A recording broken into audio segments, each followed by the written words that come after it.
వచ్చి 3 రోజులవుతున్నా అన్న శేఖర్కిగాని వదిన పద్మజకిగాని తనెందుకొచ్చింది ఒక్క మాటకూడా చెప్పలేదు అనూజ. తనకి పెళ్ళై 3 ఏళ్లయింది. భర్తతో కాకుండా ఇలా సడన్గా ఒక్కతే రావడం ఇదే మొదటిసారి. 4గో రోజు ఇక ఆగలేక, అనూ, వినయ్ ఎలా ఉన్నాడు? అంది పద్మజ. ఆయనకేం మహారాజులా ఉన్నాడు అంది నిర్లక్ష్యంగా. రేపు ఆదివారమేగా, వినయ్ వస్తున్నాడా? వస్తాడో రాడో నాకు తెలియదు వదినా. ఫోన్ చేసి కనుక్కోవచ్చుగా. చేశాను, లిఫ్ట్ చేయటం లేదు. బిజీగా ఉన్నాడేమో.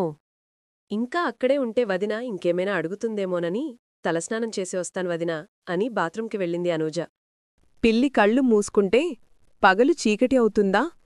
సమస్య ఏమిటో చెప్పకుండా తనలోనే దాచుకుంటే పరిష్కారం ఎలా దొరుకుతుంది? వాళ్ల అన్నకి కాని తనకి కాని చెప్పకుండా సమస్య నుండి పారిపోదామనుకోవటం పిరికితనం కాదా? అనుకుంది పద్మజ. అనూజని రెట్టించి అడిగితే ఏం తప్పుగా అర్థం చేసుకుంటుందో అనుకుంది పద్మజ. అంతలో భర్త శేఖర్ వచ్చాడు. అతను ఫ్రెష్ అయి వచ్చేసరికి పద్మజ ముగ్గురికీ భోజనాలు పెట్టింది. పద్మజ కిచెన్ సర్దుకుంటుంటే అనూజ తన గదికి వెళ్ళింది. 10 నిమిషాల తర్వాత ఛార్జింగ్ పట్టిన సెల్ఫోన్ కోసం హాల్లోకి వచ్చింది అను. ఆ సమయంలో గదిలో అన్నా వదినా మాట్లాడుకుంటున్నారు. అనూజకి మిగతా వాళ్ల మాటలు వినే అలవాటు లేదు. ఫోన్ తీసుకుని వెళ్లబోతుంటే అన్నా వదిన మాటల్లో తన పేరు వినిపించి ఒక్క క్షణం ఆగింది. అనూ ఏమైనా చెప్పిందా పద్దూ? అన్నారు శేఖర్. మీకు చెల్లెలేగా, మీరే అడగొచ్చు. ఊరికినే 2 రోజులు అన్నయ్య ఇంట్లో ఉందామని వచ్చినేమో అంది పద్మజ. వచ్చినందుకు నేనేం అనటం లేదు. ఎప్పుడూ గలగల మాట్లాడేతాను. వచ్చిన దగ్గరనుంచి నీతోగాని నాతోగాని సరిగ్గా మాట్లాడటం లేదన్నదే నా బాధ. అనూజ చాలా సెన్సిటివ్. అయినా తనంతట తానేం చెప్తుంది? అలా అనే 3 రోజులు ఓపిక పట్టాను. నిన్ను కనుక్కోమంటే నువ్వు అడగటం లేదు. తన మౌనానికి కారణమేమిటో కనుక్కునే అవకాశమే అను ఇవ్వటం లేదు. ఏదో బాధపడుతోందనిపించింది. అందుకే ఇవాళ వినయ్కి ఫోన్ చేశాను. మాట్లాడా? ఇద్దరి మధ్య ఏదైనా గొడవ జరిగిందా? ఉత్సుకతతో అంది పద్మజ. ఏదో గొడవ జరిగిందట. మాటా అనుకుని చినికీ చినికీ గాలివానలా మారి నువ్వంటే నువ్వు అనుకునే వరకు వెళ్ళిందట. ఇద్దరి మధ్య ఈగో తలెత్తడంతో వినయ్కి చెప్పకుండానే ఇంట్లోనుంచి వచ్చేసిందట.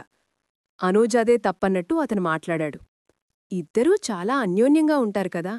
అసలు గొడవకి కారణమేంటో? అతనికి బిజినెస్లో ఏదో నష్టమొచ్చిందట. ఆ చికాకుల్లో ఉన్నాడట. ఆ విసుగులో ఏదైనా అన్నాడేమో. అర్థం చేసుకోకుండా మాటకి మాట అనుకుని పంతాలకు పోతే ఎలా కుదురుతుంది చెప్పు? ఇప్పుడేం చేద్దామంటారు? మనము ఏమీ తెలియనట్టే ఉందాం. రేపు అనూజని శేఖర్ దగ్గరికి వెళ్లమని చెప్పు. సమస్య అదే సర్దుకుంటుంది అన్నాడు శేఖర్. గది బయట నిలబడ్డ అనూజ మనసు విలవిల్లాడింది. ఏనాడు ఇలా మాట్లాడని అన్నయ్య తప్పంతా తనదే అన్నట్టు మాట్లాడటం నచ్చలేదు. పైగా రేపే వెళ్లాలని చెప్తున్నాడు. నాకు 4 రోజులు అన్నయ్యింట్లో ఉండే హక్కు లేదా? అనుకుంటుంటే కళ్లల్లో నీళ్లు తిరిగాయి. ఏంటి పద్దూ, మాట్లాడవు? అన్నాడు శేఖర్. ఏం మాట్లాడ్నో? అనూతో ఏమని చెప్పాలి, ఎలా చెప్పాలో అర్థం కావటం లేదు. సమస్య పెద్దది కాకముందే భర్త దగ్గరకు వెళ్లమని చెప్పు. వెళ్లమని నేనెలా చెప్పను? మనకీ 2 ఆడపిల్లలు ఉన్నారన్న సంగతి మర్చిపోకండి. తను మీకు చెల్లెలు, ఈ ఇంటి ఆడపడచ్చు. ఏదో సమస్య వల్ల ఇక్కడికి వచ్చింది. అన్నయ్య దగ్గరికి రాకుండా మరెక్కడికి వెళుతుంది? అంది పద్మజ. తనని రావద్దనో ఇంకెక్కడికో వెళ్లమనో నేననటం లేదు. భర్తతో గొడవపడి ఇలా రావడం బాగాలేదు అంటున్నాను. చూడండి, మొదట్లో మనిద్దరం మాత్రం తగవలాడుకోలేదా? నేను అలిగి మూతి బిగించుకుని కూర్చోలేదా?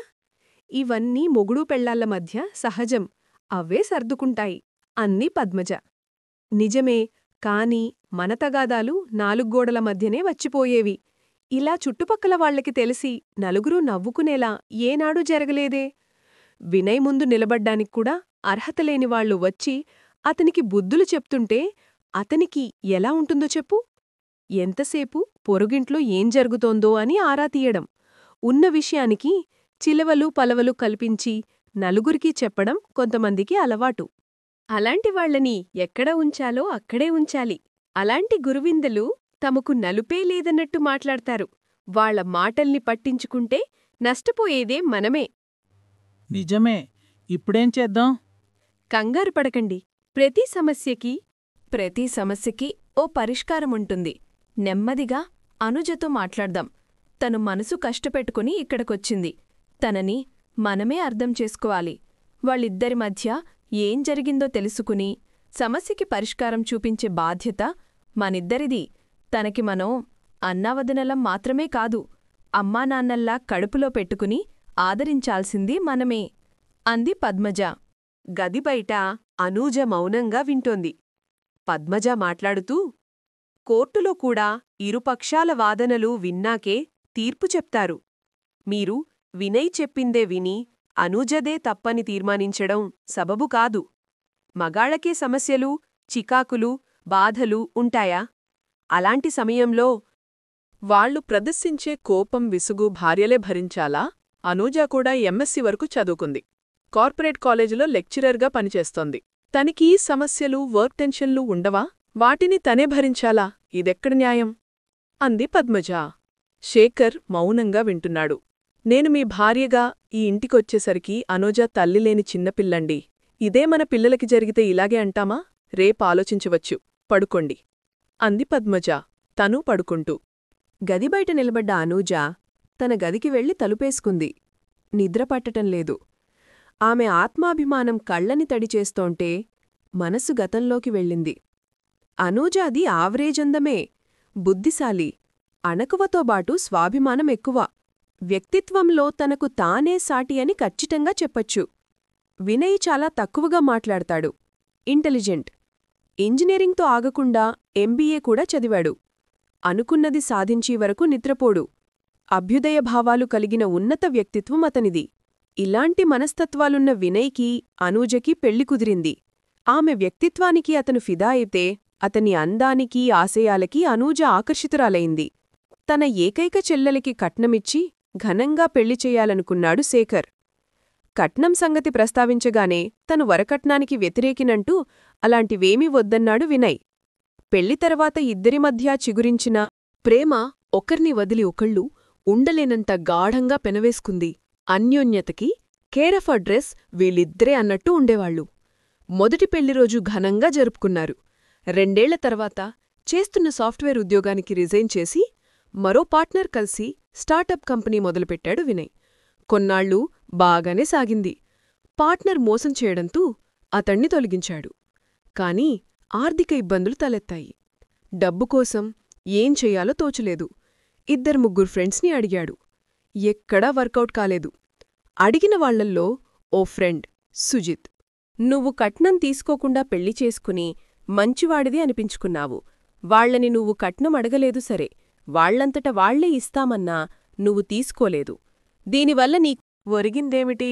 ఆ డబ్బుంటే నీకిప్పుడు కొంత ఉపయోగపడేది కదా.